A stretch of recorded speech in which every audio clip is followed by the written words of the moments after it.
జీవితంలో ఎలాంటి మలుపులోనూ నేను ఇలాంటి పరిస్థితుల్లో చిక్కుకోలేను.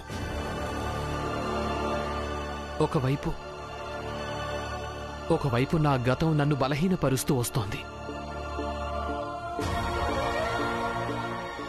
ఇక రెండో వైపు నన్ను బలహీనపరచడం కోసం నా రాబోయే రేపటిని ఏర్పాటు చేస్తున్నారు. నేను చాలా ఆందోళన పడుతున్నాను, బలహీనుడిగా భావిస్తున్నాను. నాకేమీ అర్థం కావటం లేదు.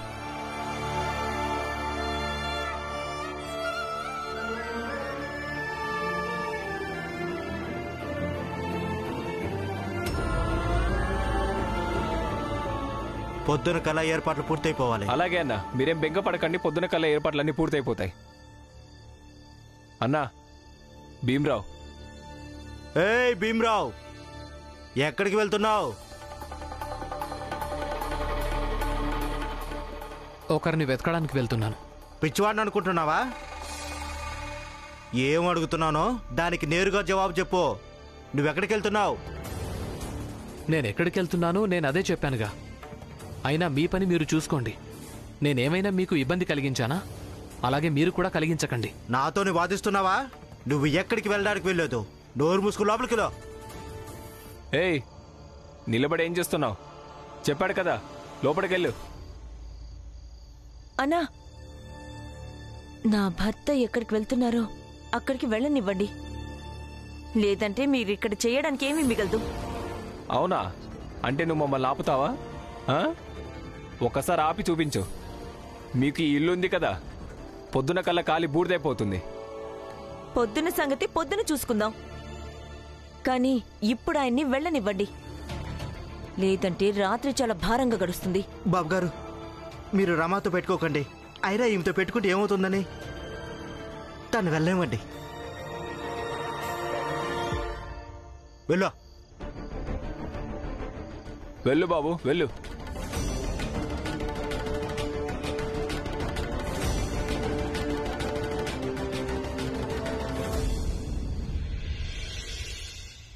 సరే, నేను కూడా వెళ్తాను.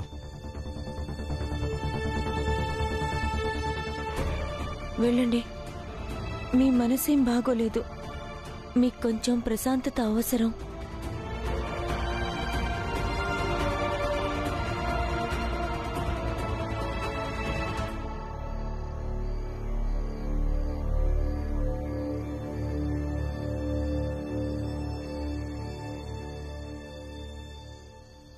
బుద్ధం శరణం గచ్ఛామి, ధర్మం శరణం గచ్ఛామి, సంఘం శరణం గచ్ఛామి. బుద్ధం శరణం గచ్ఛామి, ధర్మం శరణం గచ్ఛామి.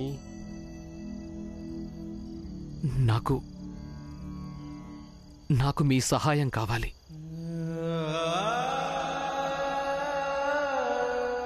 నేను చాలా ఆందోళనలో ఉన్నాను.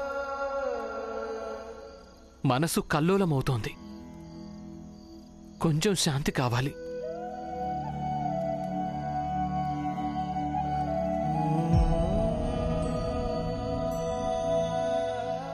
ఇలా కూర్చో. నేనా? కూర్చో. నీ కల్లోలమంతా ముగిసిపోతుంది.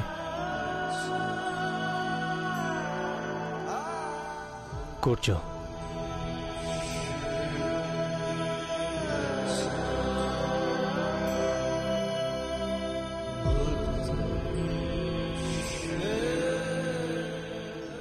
ఇప్పుడు ధ్యానం చెయ్యు. అలాగే నిన్ను నువ్వు ప్రశ్నించుకో. ఎంతవరకు చేయాలంటే నీకు జవాబు దొరికేంత వరకు. మనిషి మనసు ఎప్పుడు కల్లోలమైనా తను అన్నిటికంటే ముందు తనని తాను ప్రశ్నించుకోవడమే ముఖ్యం. ధ్యానం చెయ్యి.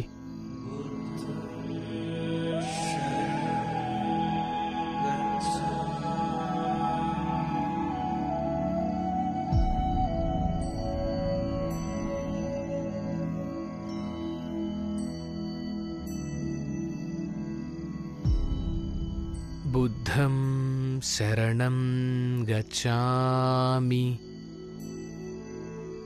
ధర్మం శరణం గచ్ఛామి బుద్ధం శరణం గచ్ఛామి ధర్మం శరణం గచ్ఛామి.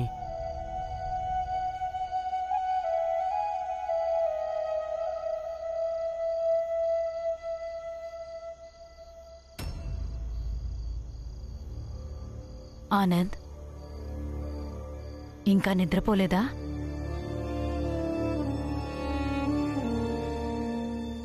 అత్తయ్య, మీరు కూడా మేల్కొనే ఉన్నారు.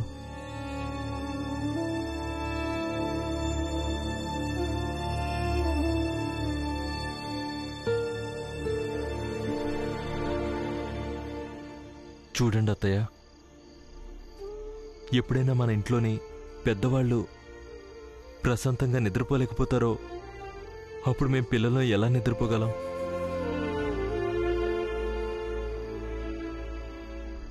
ఇక్కడ నాకు భయం వేస్తోంది. మనం మావోలో ఉన్నాం, సతారాలో ఉన్నాం. అన్ని చోట్ల మనకు శత్రువులే ఉన్నారు. మనం పోరాడాం, సంఘర్షణ అనుభవించాం, గాయపడ్డాం. కానీ ఇంతగా ఎప్పుడూ భయపడలేదు. ఎందుకంటే ఇక్కడ విషయం పోరాటంలోకి వెళ్ళడమంటే ప్రాణాలు కోల్పోవడమే. ప్రచండ్ దేవ్ భీమ్ ప్రాణాలను కూడా తీయొచ్చు. భీమ్ ఇక్కడ ఉండడం ప్రమాదం కంటే తక్కువేం కాదు. వీళ్ళంతా ఎప్పుడైనా ఏవైనా చేయగలరు. అత్తయ్య, నాకు కూడా భయమేస్తుంది. మనం వాడికి నచ్చ చెప్పాల్సి ఉంటుంది. వాణ్ణి ఇక్కడి నుంచి దూరంగా పంపించాల్సి ఉంటుంది. పిన్ని,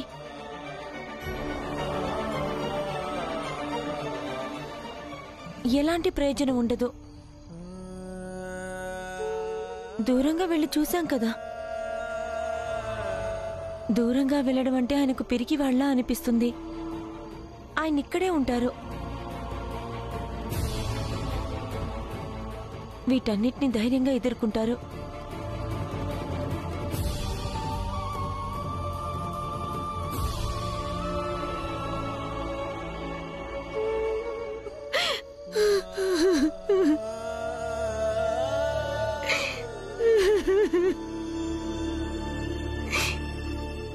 రమా, అంతా చక్కబడుతుంది, నువ్వేడవకు. అయినా మనమందరం ఎదిరించి పోరాడదాం. అంతా చక్కబడుతుంది. అయినా మన భీమ్ వీరుడు, ఒక వీరుడు. మన భీమ్ వీరుడు, ఒక వీరుడు. మన భీమ్ వీరుడు, ఒక వీరుడు. నువ్వు వీరుడివి భీమ్రావ్ అంబేద్కర్.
నేను చాలా ఆందోళనలో ఉన్నాను.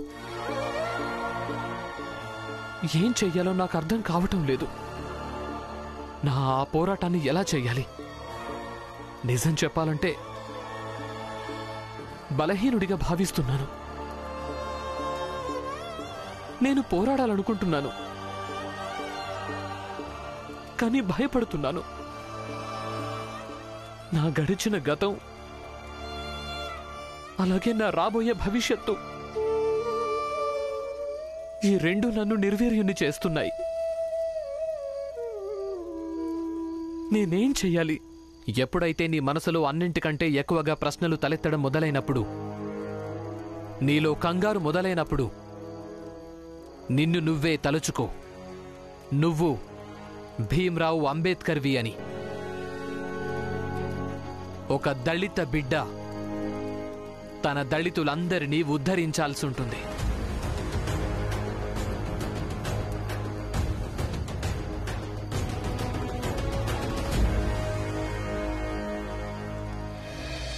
నువ్వు జీవితంలో ఏదైనా చెయ్యడానికి అనుమతి ఉంది, కానీ ఓడిపోవడానికి మాత్రం లేదు.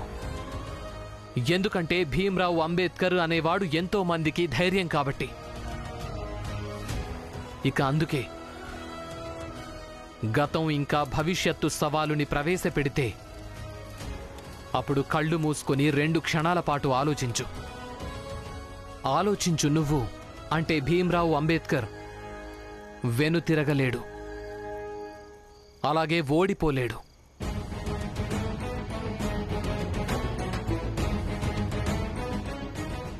నువ్వు అలసిపోవచ్చు, నీ ధ్యేయాన్ని చేరుకోవడంలో విశ్రాంతి తీసుకోవచ్చు, ఇతరులకు చెడు చెయ్యకపోయినా క్షమాపణ కూడా చెప్పొచ్చు. కానీ ఆగిపోకూడదు, ఎప్పటికీ ఆగొద్దు, ఎట్టి పరిస్థితుల్లోనూ ఆగొద్దు.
రమా,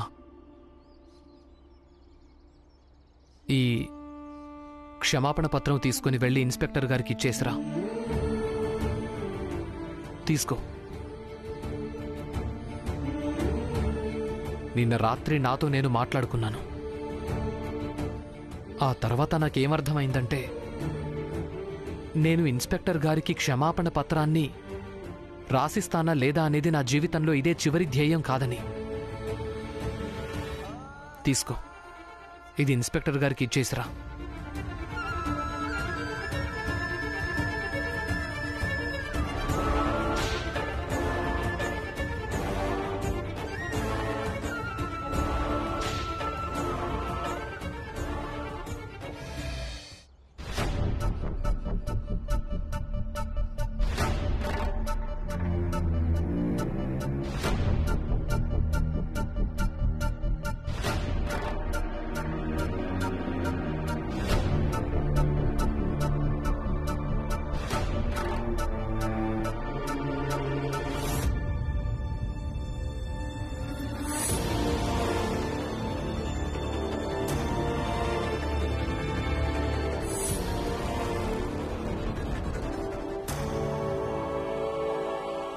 అందరూ వచ్చేసారా?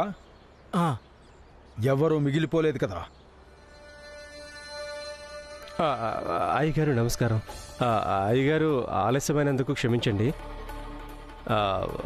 నా కోరిక ఏంటంటే వీళ్ళందరితో పాటే మీరు నాకు కూడా దీక్ష ఇవ్వాలని. భీమ్రావు, యజ్ఞం మొదలవబోతోంది. ఇప్పటికీ మించిపోలేదు. వచ్చి నా నుంచి దీక్ష తీసుకో.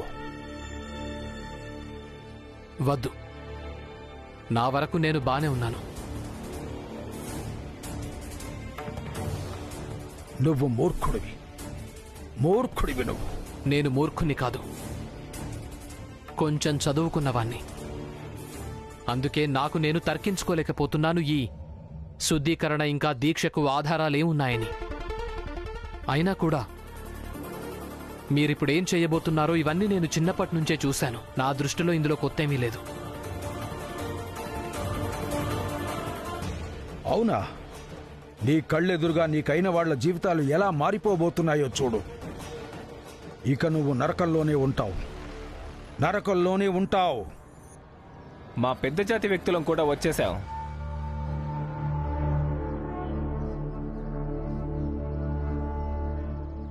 నరోత్తంకి ఆరోగ్యం బాగోలేదు, అందుకే ఈ పనులన్నీ నేను చేయాల్సి వస్తుంది.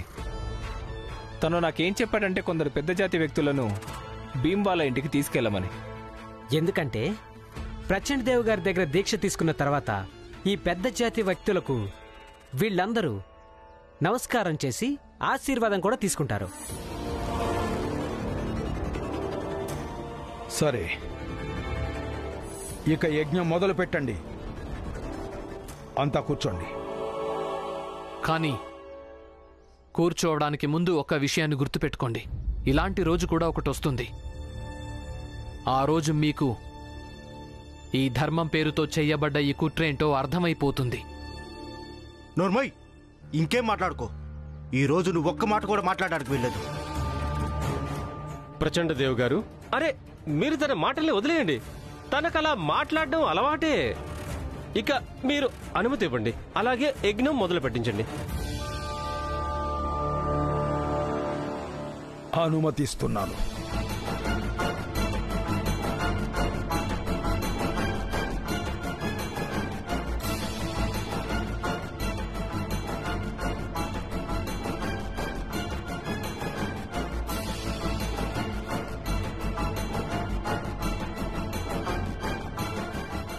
భీమ్రావ్, ఒకవేళ నీకు కూడా అనిపిస్తుంటే నువ్వు మీ వాళ్ళను శుద్ధమవడం అలాగే దీక్ష తీసుకోవడం చూడలేకపోతే నువ్వు బయటికెళ్ళొచ్చు.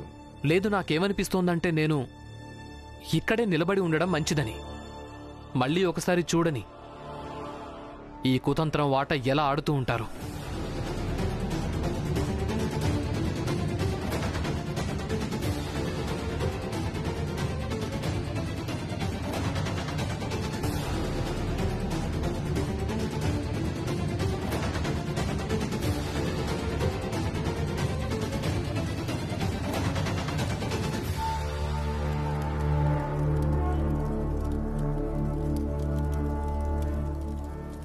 అందరూ చేతులు జోడించండి.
ఇక మీరంతా లేవండి.